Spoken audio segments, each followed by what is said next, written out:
Le grand dialogue. Sigika Foba. Le grand dialogue, l'émission de débat du studio Tamani sur votre radio.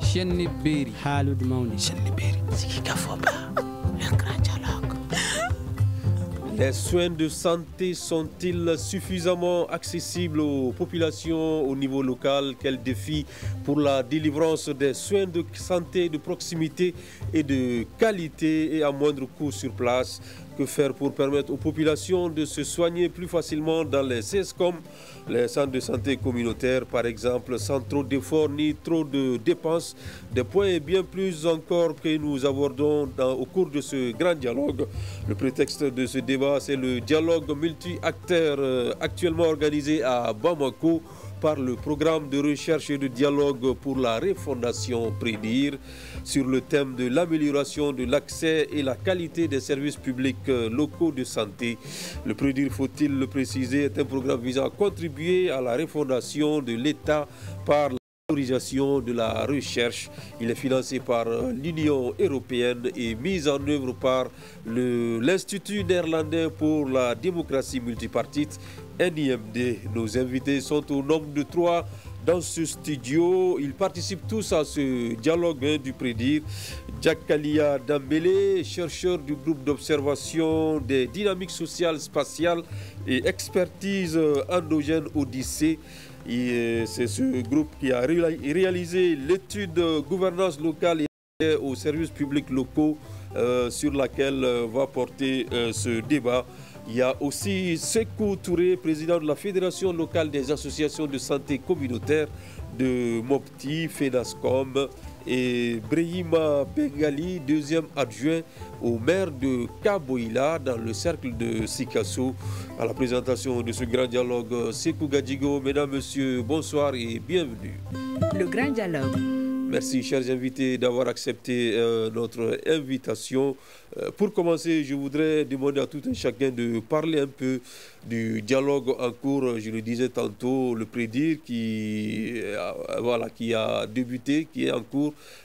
Qui est là, qui participe à ce débat? Qu'est-ce qu'on y fait et comment ça se passe? Un tour de table, un premier tour de table. On commence par vous, Monsieur Dambélé, vous qui êtes du groupe d'observation Odyssée. Ok, merci monsieur le journaliste. Permettez-moi d'abord d'adresser mes remerciements à votre studio pour nous avoir donné l'occasion de nous exprimer par rapport à cette question. Et mes salutations aussi à vos auditeurs partout dans le monde. Alors, en revenant sur le dialogue, comme vous l'avez si bien dit, j'ai fait partie des experts qui ont réalisé l'étude sur la bonne gouvernance et l'accès aux services sociaux de base. Alors, comme vous l'avez demandé, quels sont les acteurs qui y participent? Nous avons mené cette étude dans 12 communes sur le territoire national, dans certaines régions bien sûr. Et parmi les acteurs qui sont là aujourd'hui, je peux peut-être citer quelques-uns, notamment, vous l'avez si bien dit, les représentants des communes là où l'enquête a eu lieu, notamment Kaboïla et Farakala. Et aussi les représentants des services techniques déconcentrés de ces communes ou de ces régions sont au niveau de ce forum, plus la société civile et les acteurs les multi-acteurs qui sont représentés sont assez divers par rapport à leur position en ce qui concerne les avis, parce qu'il y a des usagers, il y a des services techniques, il y a la société civile, etc., dont ceux-ci ont été consultés pour avoir les résultats de ce dialogue multi-acteurs. D'accord, vous avez dit que c'est un dialogue multi-acteurs et l'un des acteurs aussi sont les autorités locales comme M. Bengali qui est le deuxième adjoint au maire de Kaboïla dans le cercle de Sikasso. M. Bengali, pour ce premier jour de ce dialogue, qu'est-ce qu'on peut retenir? Comment ça se passe? Bon, avant d'aborder le sujet, je vous remercie vraiment de m'accorder vraiment dans ce studio. En plus de cela, je remercie les spectateurs et le programme vraiment qui nous réunit depuis ce matin à Bamako. Je suis très ravi vraiment de depuis ce matin, car je suis un acteur clé de ce dialogue depuis la base. Parce que comme M. Dambélé vient de le dire, au niveau de ma commune, j'étais vraiment au centre des activités qui ont été amenées pendant les mois de septembre, si je ne me trompe pas, septembre 2024. Non seulement j'ai été vraiment enquêté, et en plus de cela, les acteurs dont ils avaient besoin, donc je les mobilisais pour eux. Vous, en tant qu'autorité locale, est-ce que vous pensez que de telles initiatives sont nécessaires aujourd'hui dans notre pays? Cette occasion est très nécessaire. Je dirais très nécessaire. Depuis 2009, je suis élu au niveau de Kaboula. Je n'ai pas vraiment accédé à cette occasion. Vraiment, on voyait les gens passer faire les études, mais sans restitution et nul débat. Donc je trouve vraiment très nécessaire. D'accord.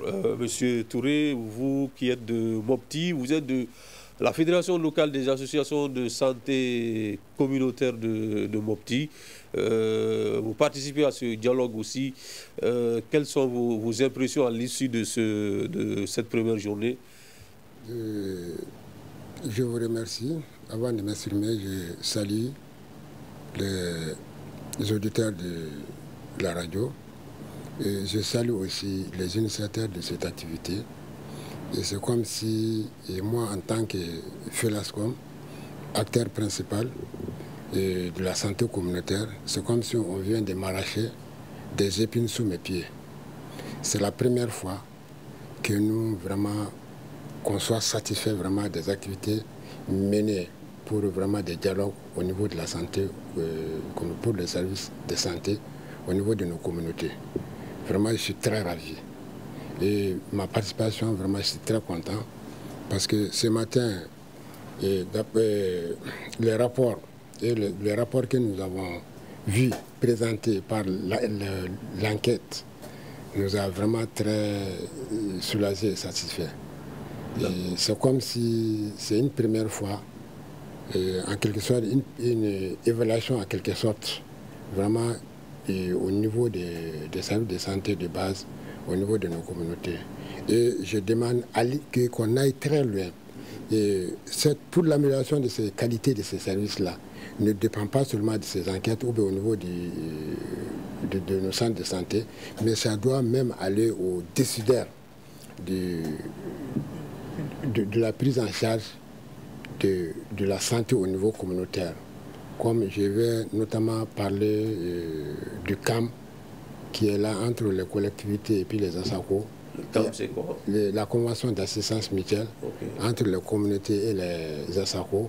Même évaluer, faire une soirée CAM, voir où en sommes-nous pour l'effort vraiment fourni par les parties prenantes.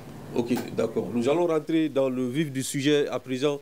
Je reste avec vous. Aujourd'hui, vous dites que le rapport qui vous a été présenté aujourd'hui vous satisfait. Si on vous demandait, vous, de faire l'état des lieux des structures de santé publiques locales aujourd'hui, vous, en tant que membre de la fédération locale des associations de santé communautaire, peut-être au niveau de Mopti, de la région de Mopti, qu'est-ce que vous pouvez nous dire?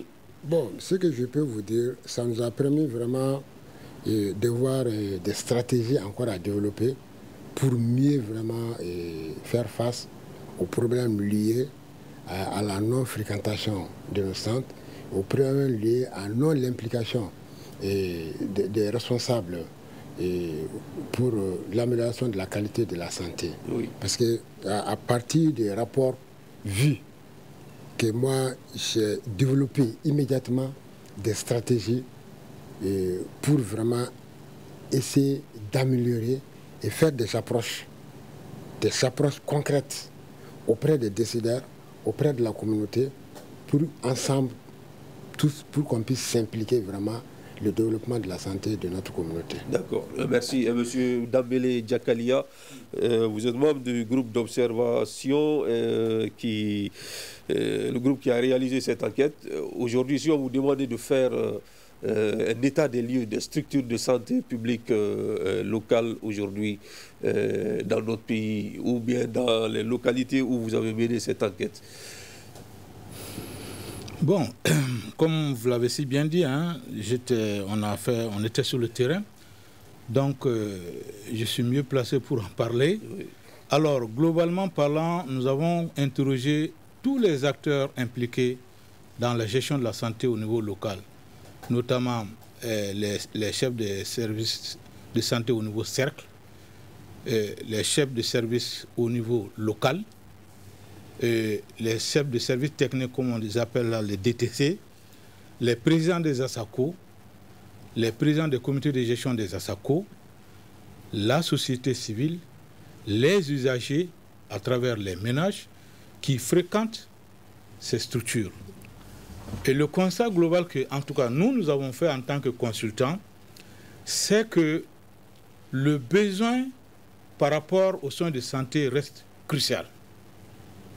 Parce que les ASACO que nous avons rencontrés, dans les 12 communes, je ne m'arrête pas seulement aux communes qui sont représentées ici, mais dans les 12 communes, ont pratiquement les mêmes problèmes.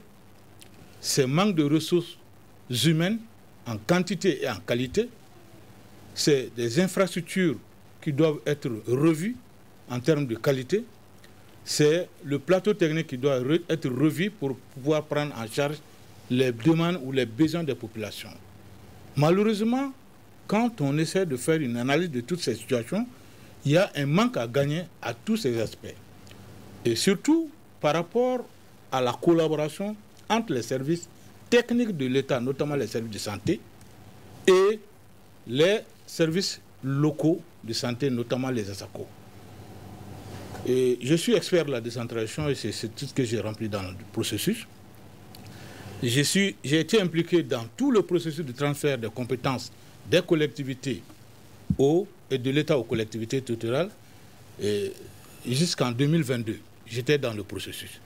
Donc, pour vous dire qu'à ce niveau, déjà, il y a un grand manque à gagner par rapport aux ressources, ce qui fait que les communes aujourd'hui ont des difficultés par rapport d'abord aux ressources financières, par rapport au personnel qui est mis à leur disposition, parce que les ASACO, ce sont elles-mêmes qui recrutent leur personnel, qui les payent, qui les gèrent.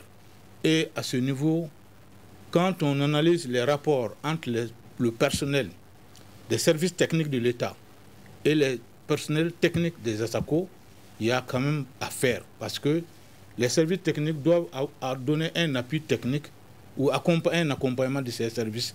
Mais malheureusement, sur le terrain, en tout cas, il y a un manque à gagner à ce niveau. Quand on prend les relations entre les ASACO et les mairies, il y a un manque à gagner, notamment à travers un manque de dialogue entre les élus locaux et les responsables des ASACO, ce qui fait qu'il y a pas mal de problèmes à soulever à ce niveau aussi.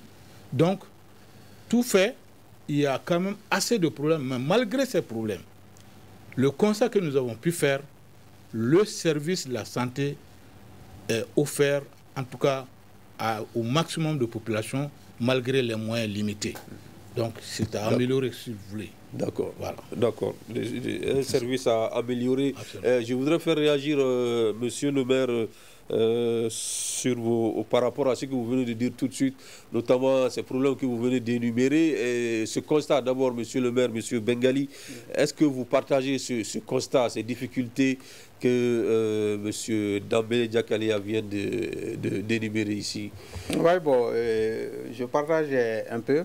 Un tout petit peu. Vous ne partagez pas tout ce qu'il a dit? Voilà, tout ce qu'il vient de dire. Quels sont ceux que vous partagez? Bon, s'il parle d'insuffisance de ressources humaines, par exemple, dans ma commune, il y a 4 SESCOM. Effectivement, le DTC, souvent on trouve que le DTC seul est un personnel qualifié et les autres maintenant, bon, les matrons et consorts que les ASACO recrutent, bon, ils ne sont pas qualifiés. Donc vraiment, c'est qui rend souvent la tâche difficile. Et si vous voyez ces DTC aussi... Donc au niveau des ASACO, sur l'ensemble du personnel, seulement le DTC est en tout cas l'agent qualifié? Donc, chez moi, sur les 4, deux ont non seulement le DTC et DIU. Mais dans d'autres cas aussi, c'est tout récemment qu'il y a une infirmier obstétricienne. Ok. Voilà. Donc c'est tout récemment qu'une ONG aussi a fourni d'efforts pour recruter vraiment une femme, une sage-femme, maintenant pour compléter 2. Ok. Donc ce qui fait que souvent il y a problème. Parce que chaque fois, nous voyons que les DTC sont en formation en ville et le centre est abandonné. En plus de cela, maintenant, parlons de plateau technique. Mais juste avant de parler de ça, qu'est-ce qui fait que vous n'arrivez pas à recruter de personnel qualifié sur tout le personnel, seulement une personne, le DTC ou bien qu'est-ce qui explique cela? Le DTC que vous voyez, c'est l'État même. C'est l'État. Voilà, c'est l'État. Et les ASACO aujourd'hui vraiment n'ont pas assez de moyens pour recruter vraiment le personnel qualifié. Vu la sous-fréquentation vraiment des centres. Les centres sont sous-fréquentés. Et si nous essayons de voir sur le terrain aussi, cela est dû à la prolifération vraiment des cabinets privés et puis l'auto-médication, la vente illicite des médicaments, donc ce qui fait que nos centres vraiment ne sont pas fréquentés comme on le souhaite. Oui. En plus de cela, dans nos CESCOM, on voit que ça veut dire ils sont limités. Limités par rapport à quoi? Dans un centre de santé, normalement, on doit pouvoir faire des analyses, certaines analyses sur place. Mais chez nous, ce n'est pas le cas. Donc, c'est à travers des questionnements que les DTC se débrouillent pour pouvoir fournir des ordonnances. Étant donné que vraiment avec la nouvelle génération, dans chaque centre de santé, on devrait avoir vraiment au moins un laboratoire, une échographie, donc ainsi de suite.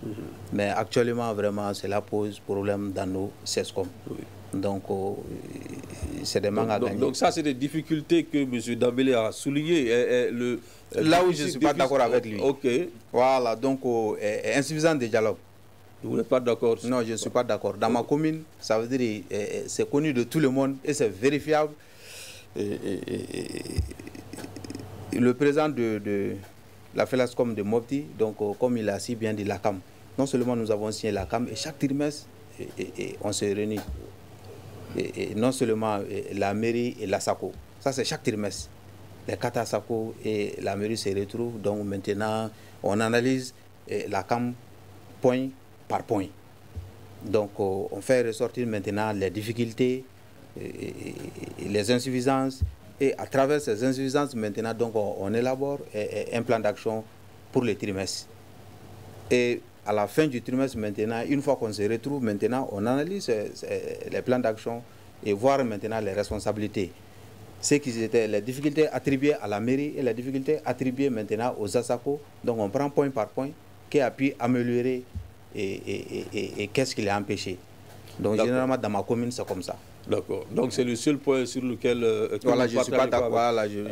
D'accord. Nous allons demander à M. Touré, qui est membre d'une fédération d'ASACO, est-ce que au niveau de Mopti, d'abord, est-ce que vous partagez ce constat fait par M. Dambélé? Et puis, est-ce que sur le point concernant spécifiquement le dialogue entre les ASACO et les mairies, est-ce qu'au niveau de Mopti, ce constat, vous le partagez, ou bien comme à Kabouila, il y a aussi ce dialogue au niveau de Mopti, entre vous? Bon, d'accord. Je vous remercie pour m'avoir retourné la parole. Et ce que M. Dambélé vient de dire, c'est réel et clair. Il n'y a pas de dialogue? Il n'y a pas de dialogue. Je peux dire pour lui, peut-être que lui le fait, mais les maires sont allergiques. Pourquoi? Ils sont allergiques. Par exemple, je prends l'exemple sur Mopti. À Mopti, on a signé la CAM. Les maires fuient les ASACO. Ils fuient les ASACO. Mais pourquoi? On ne sait pas. Okay. Parce que nous, on a vu. Moi je suis président de la FELACOM et je suis élu aussi président de mon ASACO. Lorsque j'ai été élu président de mon ASACO, la première des choses, j'ai approché d'abord la mairie. J'ai dit, bon voilà, depuis qu'on est là, la CAM est là, la mise en œuvre pose problème. Parce qu'il y a le comité paritaire qui est là, que nous devons tenir une réunion de comité paritaire par trimestre, ASACO et mairie. ASACO et mairie, on tient la réunion. Maintenant, quand dans la réunion, c'est le seul cadre de concertation entre l'ASACO et la mairie pour parler des problèmes de la santé de la communauté. Mais là, c'est un problème, très sérieux problème. Et à Mopti, je peux dire qu'à Mopti, moi j'avais commencé avec la mairie. Pour pouvoir les avoir à faire cette réunion, j'ai fait une année, je cours derrière eux. Une année. Et la deuxième aire de santé qui tient périodiquement, ça c'est l'aire de Kouranzé. C'est l'aire de Kouranzé qui tient périodiquement. Et encore. Bon, moi, ce que moi je vois dans tout cela là, le rôle de chaque acteur. Il faut que chaque acteur sache que c'est moi qui dois faire ça. Et que je m'y mette pour faire ce travail-là. Mais aujourd'hui, il préoccupe d'autres choses que de la santé. Et je vous ai dit, je vous avoue, le maire est là, je peux le prendre en témoin. Et chaque année, l'État appuie les ASACO à travers la collectivité. Depuis que le système a commencé à monter, il y a certaines communes, leur ASACO n'a jamais perçu avec cette mairie. Or que c'est payé. Et on nous notifie, chaque trimestre, c'est moi qui va au budget de Mopti, je prends la notification des sommes transférées. C'est pour toute la région de Mopti. Félaf par Félaf, district par district, et j'envoie à chaque président de la FELASCOM et leur notification pour chaque ASACO avec la mairie. Il y a des mairies qui ont 2 ASACO, des mairies qui ont 3 ASACO. Par exemple, moi, à Mopti, nous avons 6 ASACO. Et ces 6 ASACO, la somme vient en fait. Mais je vous avoue, certains n'ont pas pu avoir. Donc, c'est un problème, vraiment, ils sont vraiment allergiques. Bon, et moi, c'est que vraiment, je profite du plateau et du micro, vraiment, de dire aux maires. Et cette politique-là ne vient pas de... C'est une politique nationale qui est là, que l'État a fait. Quand on dit que la santé, c'est moi, je dis que c'est faux. Et je dis que c'est faux. Pourquoi? C'est à partir de l'initiative de Banconi que tout est parti. Les autres pays sont venus prendre l'initiative sur nous au Mali. Mais ils sont en avance sur nous. Ils sont vraiment en avance sur nous. On dit, l'État dit, maintenant il faut vous regrouper en association. Pour que vous preniez votre charge, santé en charge. Moi seul, je ne peux pas tout faire. Mais je peux vous appuyer. Pour avoir une adhésion même, c'est un problème. Adhésion de ménage, c'est un problème. Le problème, c'est quoi? Il faut qu'on revienne aussi à l'approche communautaire. Pas au niveau de la communauté seulement, même au niveau des décideurs. Qu'on vienne à l'approche communautaire, faire une autre approche approfondie, pour que tout le monde sache que vraiment ce problème de santé-là nous revient tous.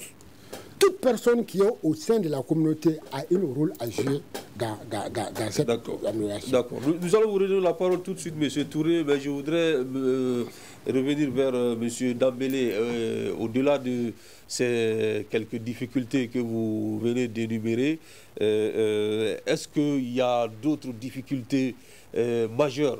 D'abord, concernant les relations, on a vu que les relations entre les ASACO et les mairies ne sont pas bonnes dans toutes les localités. Si ça marche bien dans certaines localités, ce n'est pas le cas dans d'autres. Est-ce que c'est le cas aussi avec l'État, ou bien il n'y a pas de relation, de rapport entre les ASACO et l'État? Ok.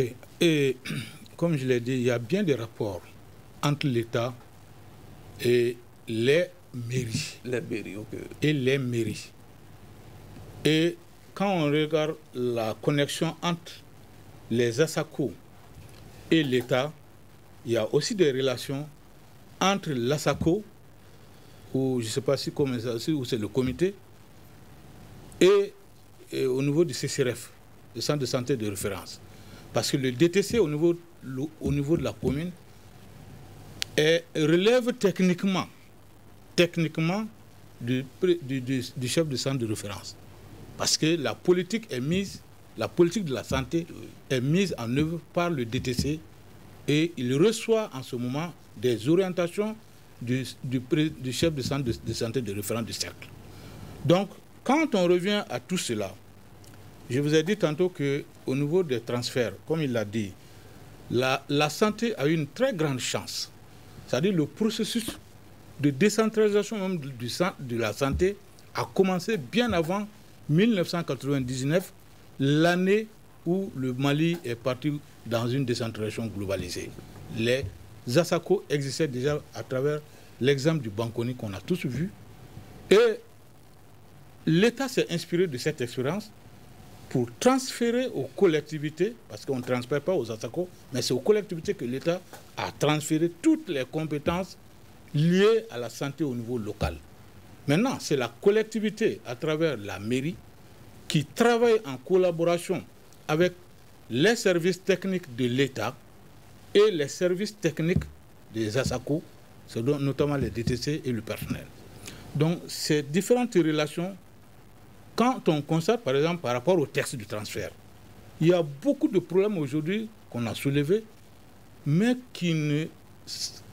qu'on peut surmonter si les textes avaient été diffusés largement et expliqués à tous les acteurs au même niveau. Malheureusement, les textes de transfert de compétences aujourd'hui, qui existent, mais quand tu vois, même dans les services techniques de santé, rares les cadres qui vont vous dire c'est tel décret et c'est tel domaine. Donc déjà, vous voyez la problématique. Or, les services techniques de santé sont censés accompagner les collectivités, notamment les ASACO, par rapport à la mise en œuvre de la politique de santé, son suivi et son évaluation. Mais s'il y a un pan qui ne marche pas, ça veut dire que le processus est là, mais il y a toujours des insuffisances dues effectivement à cette communication transversale qui doit exister entre l'ensemble des acteurs. Si je prends le cas des ASACO, les membres des ASACO, nous avons constaté sur le terrain que les membres des ASACO, par endroit, il y a des formations spécifiques qu'on doit leur donner quand ils prennent fonction. Mais par endroit, ces formations ne sont pas données. Et ces formations doivent être données par les services techniques de l'État. Malheureusement, on a fait le constat et dans le rapport, on a donné tous les détails sur les pourcentages par rapport à ces questions. Donc, ce qui fait que globalement parlant, la santé a de l'avance par rapport aux autres secteurs, notamment l'éducation et autres. Quand on prend la bonne marche des services de santé au niveau local, elle est meilleure que l'éducation, l'hydraulique et tous les autres secteurs. Par rapport à leur organisation, malgré les maigres moyens, en tout cas, on a découvert que les soins de santé sont donnés à hauteur de souhait par les ASACO, malgré les maigres moyens qu'ils ont. Alors, il y a des chiffres qui peuvent témoigner de cela, des chiffres qui ressortent dans les résultats de cette étude, où on parle de 60,75% de satisfaction de services de santé délivrés en milieu urbain contre 22,75% d'insatisfaction en milieu rural et 54,5% de satisfaits pour 15% passablement et 5% d'insatisfaits en milieu urbain. Je voudrais faire réagir M. Bengali sur ces chiffres. Est-ce que vous partagez ces chiffres? Est-ce que vous pensez que ça reflète la réalité? Bon, moi je dirais que ça reflète la réalité, d'autant plus que quand nous faisons de voir les centres, c'est ça que je disais, il y a insuffisance de personnel qualifié. Donc, chaque fois, quand nous prenons vraiment un domaine, vous trouverez que la commune urbaine vraiment est beaucoup favorable par rapport à la commune rurale. Si nous essayons de voir les CESCOM, le CCRF, il y a pas mal de personnel qualifié qui sont là. D'autres même n'ont même pas de bureau vraiment pour travailler, étant donné qu'ils refusent d'aller travailler dans les coins de brousse. Ce qui fait que nous sommes souvent, on peut dire que nous sommes délaissés par l'État, parce que les textes sont là et les textes sont clairs. Mais pourtant, malgré tout, il y a moins d'insatisfaits au niveau rural. Oui, moins d'insatisfaits, ça ne fait que ça. C'est ça qui peut justifier. Parce que quand nous essayons de voir nos CESCOM, il y a de ces patients, ils partent au CESCOM. S'ils trouvent que le DTC n'est pas là, donc ils retournent à la maison. Et chaque fois, les DTC sont en mouvement. Chaque fois, ils sont en mouvement. Chaque fois, ils sont en formation. Et leur fonction demande ça aussi. Donc, ce qui fait que chaque fois qu'il y a des études, chaque fois qu'il y a des enquêtes, donc la population reste sur vraiment sa faim. D'accord. Nous avons donné la parole à des Maliens pour qu'ils donnent leur avis sur les services de santé, les services fournis par les structures de santé au niveau local dans leur localité. C'est un micro-trottoir réalisé par Fatih Yatara avec le concours de nos correspondants. Je vous invite à le suivre. J'ai eu un problème dans un hôpital dont je préfère taire le nom. J'ai amené mon enfant pour des soins. Il a tellement souffert à cause de la négligence des agents. Ici à Songo, il y a des maladies telles que les dents et les oreilles aussi. Il n'y a pas des spécialistes pour ça. Il faut évacuer les patients à Gao ou au Niger. Au Niger aussi, la route n'est pas assez sécurisée. Moi, je vis dans un petit hameau. J'ai un problème cardiaque. Entre-temps, la maladie peut s'aggraver. On n'a pas accès aux spécialistes. Par exemple, ici à Bankas, une femme qui est atteinte du cancer du col de l'utérus, il faut se déplacer dans le grand centre. On a un problème d'hébergement. Combien nous avons besoin de médecins spécialisés? Alors, ça, c'est un micro-trottoir réalisé par Fatih Yatara avec le concours de nos correspondants un peu partout à travers le pays. Monsieur Touré, quand on écoute ce reportage, ce micro-trottoir, il y a quelques difficultés quand même qui sont soulevées par les citoyens.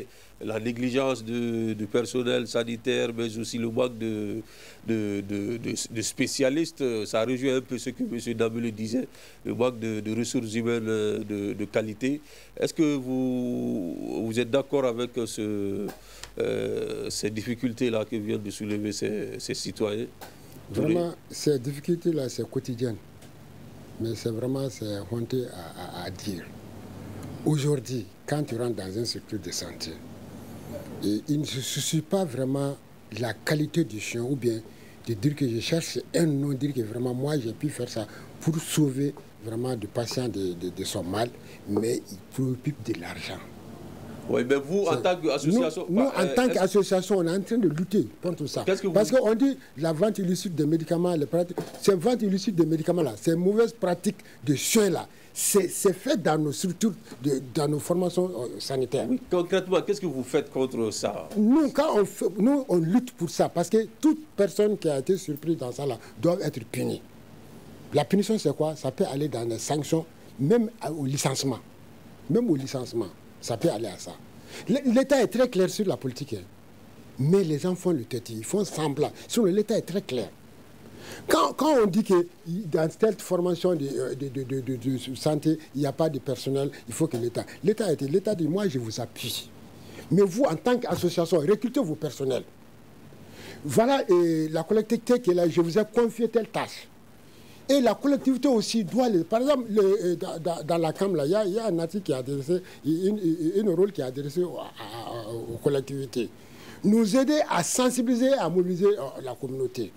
Ça doit se faire avec des moyens. Mais quand on le dit, non, il ne se soucie pas. C'est-à-dire, chacun a fui sa responsabilité. Il faut que nous nous y mettons. Moi, en tant que président de l'ASACO, moi, je dois me soucier de la santé de ma communauté. Je vous donne un exemple. Par exemple, un enfant qui a été touché par une maladie, à défaut d'être vacciné, moi, je dois me poser la question, qu'est-ce que j'ai fait pour que l'enfant ne mérite pas ça? Et quand une femme meurt au cours de l'accouchement, c'est encore plus grave. Qu'est-ce que nous avons fait pour empêcher ça? D'accord. Nous sommes tous gestionnaires de ce truc-là. D'accord. Que ce soit acteurs élus, que ce soit la communauté, que ce soit tout le monde est gestionnaire. Vraiment, il faut qu'on revienne à nous-mêmes, qu'on applique les textes correctement, ce qu'on a été dit, et qu'on soit souple vraiment à la communauté, avoir pitié de la communauté vraiment, et nous donner au fond de notre cœur même pour pouvoir exercer ce que nous avons confié. D'accord, cela est bien compris, M. Dambélé. Il y a en tout cas un défi qui a été relevé dans ce micro-trottoir qui, voilà, je pense qu'il faut essayer de voir comment, quelle solution pourrait-on trouver à ce défi, puisque c'est quelque chose qui est là depuis des années maintenant. C'est le défi lié à la sécurité, la situation sécuritaire. Il y a un auditeur qui l'a dit, ils ont des difficultés pour pouvoir transporter des malades vers des structures de santé de qualité. Est-ce que c'est vraiment une réalité propre à beaucoup de régions aujourd'hui. Et quelle solution peut-on trouver à ce genre de défi? Bon, j'ai écouté le micro tout à l'heure. C'est des gens, je ne sais pas s'ils sont de la zone, mais ils ont pris entièrement en charge, en tout cas ce que nous on a pu constater. Par exemple, celui qui parle de la négligence du personnel, c'est ressorti dans notre rapport et on a fait des recommandations par rapport à ça. Et l'évacuation des patients, ce n'est pas que la question sécuritaire, mais c'est le manque de moyens aussi pour transporter ces patients-là. La question sécuritaire, elle est là, c'est vrai, parce que même nous, en tant que chercheurs, on a été limités dans les déplacements par rapport à certaines localités pour avoir les informations, compte tenu du contexte sécuritaire. Donc, le contexte sécuritaire est global et la recherche de solutions à ce contexte de sécurité relève de tout un chacun et des forces de l'ordre. Donc, individuellement, on ne peut pas donner de solutions, mais ça doit être des solutions globales. L'État, les collectivités territoriales et tous les acteurs impliqués sont interpellés par rapport à la question sécuritaire. Donc, pour l'évacuation, on est formel, on a constaté que certains ASACO n'ont même pas de moyens de déplacement en cas de maladie grave. Aux spécialistes, nous, on a fait des recommandations parce que, comme il a dit monsieur le maire, vous allez trouver dans certains CESCOM, le DTC, ce n'est pas un médecin. Moi, je crois que dans les textes, il doit être au minimum un technicien supérieur de la santé, je crois.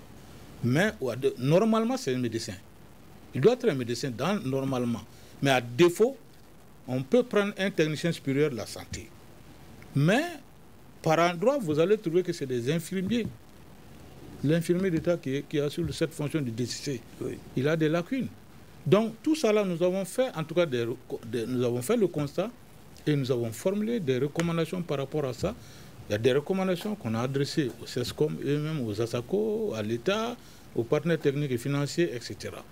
Donc le défi de la sécurité, je peux dire que ça engage tout un chacun sur le plan, en tout cas pour pour remédier à la question sécuritaire. Ok, il y a une autre question qui me vient à l'esprit tout de suite là. Ça c'est le rapport. Il y a dans certaines localités, même s'il y a des CESCOM, on trouvera aussi des cabinets qui sont là.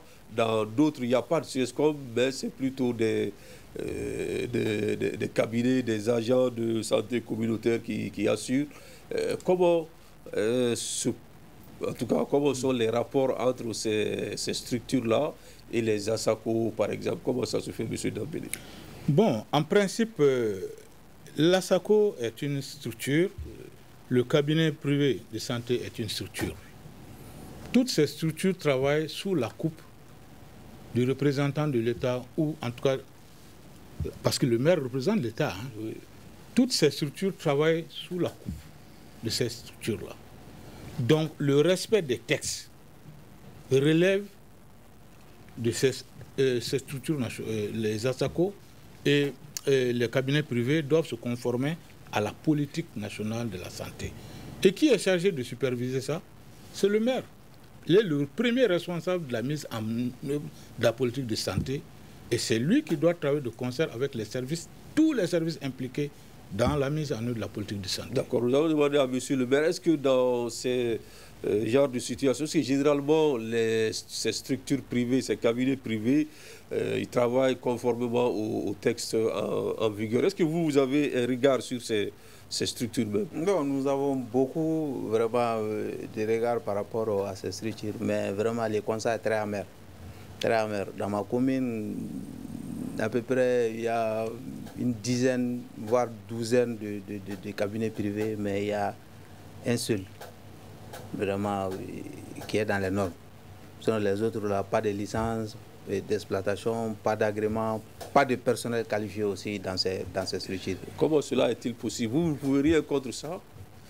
Bon, c'est un peu compliqué pour nous parce que quand nous essayons de voir la manière dont ces gens-là sont installés, soit c'est en complicité avec le chef de village, ou bien en complicité avec un religieux, donc il va s'installer et peut-être il y a une condition entre l'infirmier et soit les chefs de village ou bien l'imam. Donc, et vous voyez, donc maintenant, nous, à notre niveau, on a beau lutter. Non seulement le représentant de l'État, le préfet, nous avons écrit le préfet. On n'a pas de suite. Okay. On était obligé aussi d'organiser une concertation au niveau de la commune, appeler toutes les structures privées au niveau de la mairie, leur lancer vraiment un ultimatum pour pouvoir que chacun se mette à jour et en plus de cela, de collaborer avec les CESCOM. Mais c'est resté sans suite. D'accord. Monsieur Touré, quels sont vos rapports avec ces structures privées-là dans votre localité? Donc avant d'aborder ça, rapidement, nous n'avons plus assez de temps. J'ai au moins 2 mots seulement pour compléter le truc passé. Par exemple, la sécurité et puis la référence évocation là. Malgré que la sécurité persiste au niveau de nos localités, surtout au centre du Mali. Mais la référence et évocation ça souffre. Les quotes-parts ne sont pas payés. J'en connais des communes, surtout parce que les acteurs... Les quotes-parts qui doivent les payer? Les quotes-parts, les ASACO, la communauté et les collectivités. J'en connais pas mal de collectivités, depuis que ça a commencé, ils n'ont même pas payé un franc. Ça souffre énorme. Ça souffre. C'est pour ça que je dis que nous sommes tous comptables. Bon, je reviens aussi sur ces cabinets qui poussent anarchiquement chaque jour autour de nos SESCOM et consorts. C'est un problème qui est là. Tu vois que c'est installé quand tu vas essayer de dire que tu vas parler, et ça va retourner contre toi. Même ce que le maire a dit, c'est réel. Souvent, on vient, on les trouve installés. Quand on dit, bon voilà, maintenant, ils n'ont même pas de papier. Mais ils n'ont pas de papier, mais ils ont des soutiens vraiment qui sont très solides. Des soutiens qui sont très solides. Parce que quand on va vraiment à ces choses-là, je ne sais pas dire Adamadéa dans le travail là, ça ne peut pas aller. Il faut que vraiment qu'on voit but au clair, engage charia de partout. Okay. La loi, là, il faut qu'on applique. Quand on n'applique pas cette loi-là, on va toujours rester comme ça. L'État prend des décisions, il fait des choses, mais quand une fois les décisions sont prises, la mise en œuvre pose problème. Personne. Il dit que je ne veux pas être le nom de quelqu'un. Il faut qu'on enlève ça dans nos arbres. Alors, M. Dambélé, nous sommes pratiquement au terme de cette émission. Est-ce que, à Dilbus, vous pouvez nous proposer quelques solutions pour remédier à tous ces problèmes qu'on vient de citer ça et là? Ok. Donc, très rapidement, en ma qualité d'expert et avoir pris part à l'enquête, j'ai quand même un certain nombre de recommandations. Si cela se passait, je crois que peut diminuer un peu les problèmes. Parmi ces problèmes, ces recommandations, nous insistons là-dessus en tant que consultants, la collaboration entre les services techniques de l'État, les collectivités territoriales, les ASACO. Nous insistons là-dessus parce que c'est là où tout balance. S'il n'y a pas une bonne collaboration entre ces 3 niveaux de services, c'est une catastrophe pour la santé parce que rien ne sera fait dans les normes. Autre élément, c'est la vulgarisation des textes. Les gens ne connaissent pas les textes qui les régissent même. Même les textes des ASACO, vous allez dans les ASACO aujourd'hui, il y a des gens qui ne connaissent même pas le contenu des textes. Donc il faut vulgariser les textes, informer les gens. Ensuite, il y a l'amélioration du plateau technique qui est une nécessité, comme l'a dit le maire, par endroit. Ensuite, il y a un aspect très très très important, c'est la dépolitisation de la mise en place des ASACO. Nous avons constaté ça aussi sur le terrain où les ASACO, les membres sont désignés uniquement par le maire, alors que ça doit être fait dans une assemblée générale. Donc nous pensons que cet élément-là aussi est... Ensuite, l'évaluation des ASACO. À ma connaissance, l'État ne s'intéresse pas à cet aspect-là pour le moment. Or, pourtant, il y a l'inspection de la santé. Il faut évaluer le fonctionnement de ces ASACO-là. En tout cas, voilà, entre autres, un certain nombre d'éléments que j'ai retenus par rapport à... D'accord. Merci, Monsieur Dambélé Diakalia. Vous êtes membre du groupe d'observation des dynamiques sociales, spatiales et expertise endogène Odyssée. Ce groupe qui a réalisé l'étude de gouvernance locale et accès aux services publics locaux dont on parlait aujourd'hui dans ce grand dialogue. Merci également à M. Bengali. Vous êtes Bengali Brahima, vous êtes le deuxième adjoint au maire de Kabouila dans le cercle de Sikasso. Et M. Sekou Touré, vous êtes le président de la Fédération locale des associations de santé communautaire de Mopti. On parlait aujourd'hui de l'amélioration de l'accès et la qualité des services publics locaux de santé. Un débat réalisé dans le cadre du PREDIR. Le PREDIR, c'est le programme de recherche et de dialogue pour la refondation. On parlait spécifiquement de, comme je le disais tantôt, de l'accès et la qualité des services publics locaux de santé. Un dialogue multi-acteurs est en cours depuis ce matin à Bamako. Le PREDIR, il faut le rappeler, est financé par l'Union européenne. Ce grand dialogue a été modéré par Sekou Gadjigo, mis en ordre par Gadi Kanté. À la régie vidéo, il y avait Mamadou Ouattara. Merci de l'avoir suivi et à la prochaine pour un autre débat.